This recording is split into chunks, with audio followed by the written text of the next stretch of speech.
गोड़ते गोड़ते यो कहानी है याद। और मैं सब लोगों का वास्ता प्रणाम और सेवा स्वामी लगो लो। और आज मैं तुम्हें यो कहानी सुनो। पहले ज़माना में ना लोग बेटी और बेटा में बहुत ज़्यादा भेदभाव कर अजी भी कन लोग ये नीचे की अब निकन अजी भी लोग बेटी और बेटा में बहुत ही भेदभाव कर ना। तो यो गाँव में यो आदमी छे वे छे 5-6 लड़का और यो बेटी। अरे लड़का हो तो वेल खुश हुए वो लड़का ये तीछे बोली में आदि यो बेटी भी छे फोक जने भी छे जे भी छे वेल भी बेटी तर विशेषतर ध्यान भी नहीं दिन और विशेषतर गौ नजी नजी तन जल्दी जल्दी ब्याह दिन। आ लोड़ा कमाए सजन व्यक्ति भी ठीक ठाक छे लेकिन पर जरा भेदभाव थोड़ी भेदभाव कोना बादेन भी नहीं हो कि वो आदमी खराब रहन लेकिन आदमी ठीक रहे हो बढ़िया सजन रहे हो सब भल कौन वाला आदमी रहे हो। तो वे आदमी मतलब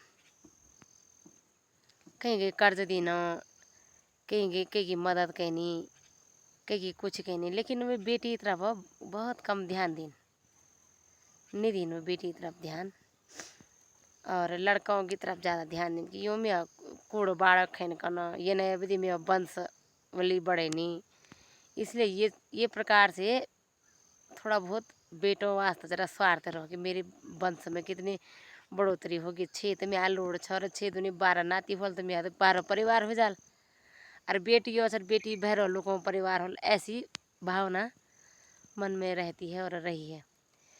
तो एक दिन ऐसा हुआ होते करते बेचारा बूढ़ा आदमी ने सारे लड़कों की शादी कर दी और लड़कों को जो भी बनाना था बांटना था देना था दे दिया।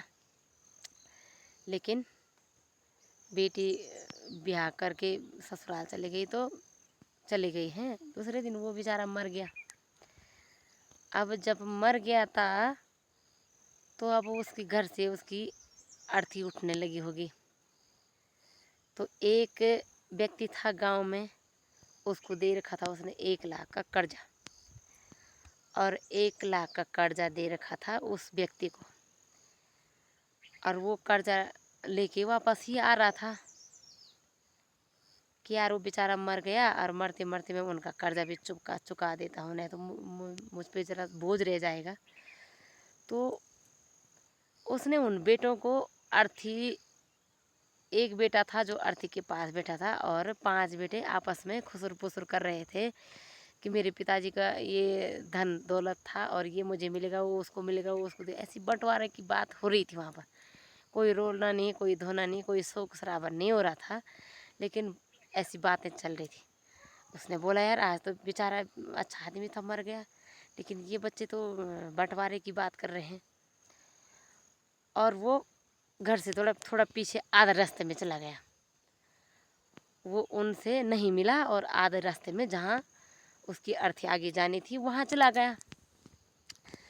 तो वहाँ चला गया तो उसने वहाँ पे उसकी अर्थी रोकी बोलो रुको ये अर्थी आगे शमशान तक तब जाएगी जब मेरा तुम्हारा बाप ने मेरा 1 लाख रुपए देना था और तुम 6 भाई में कोई भी मेरा 1 लाख रुपए चुका दो और अपने अर्थी आगे ले जाओ अर्थी यात्रा आगे ले जाओ।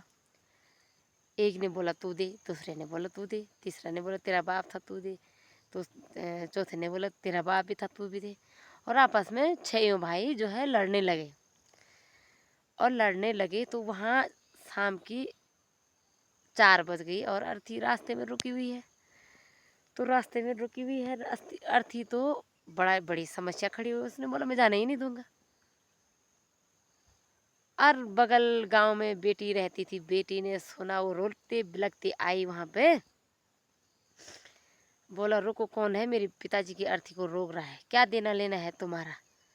ऐसा है मेरे पास थोड़ा बहुत जेवरात है थोड़ा बहुत पैसे हैं इसको ऐसा करो तुम्हारा मेरा बाप का कर्जा देना ही था वैसे तो मेरा बाप किसी से कर्जा नहीं लेता था मैं जानती तो यदि मेरे बाप ने किसी कारणवश अगर ले भी लिया हो तो आप ये कर्जा ये जेवरात हैं और ये ले लो और मेरे बाप की अर्थी यात्रा को आगे बढ़ने दो। क्यों रोक रखा आपने ऐसे?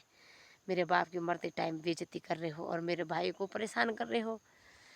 तो उस सज्जन व्यक्ति ने कहा, वाह बेटा, तेरा बाप तेरी तरफ उतना ध्यान नहीं देता था जितना इन लड़कों का ध्यान देता था, और सारी संपत्ति जोड़ के इनको रखी हुई है, और ये अभी अर्थी को रोक दी इन्होंने, पर तो भी 1 लाख रुपए वापस नहीं किया और कोई देने के लिए भी तैयार नहीं है।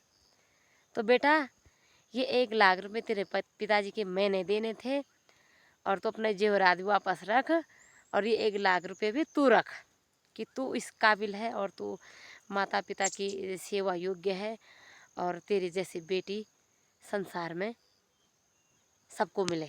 तो ये कहानी से ये सीख है, बेटियां भी अपनी होती है, तो बेटियों को कभी गलत नहीं समझना चाहिए। धन्यवाद मित्रों, आपको मेरी कहानी कैसी लगी?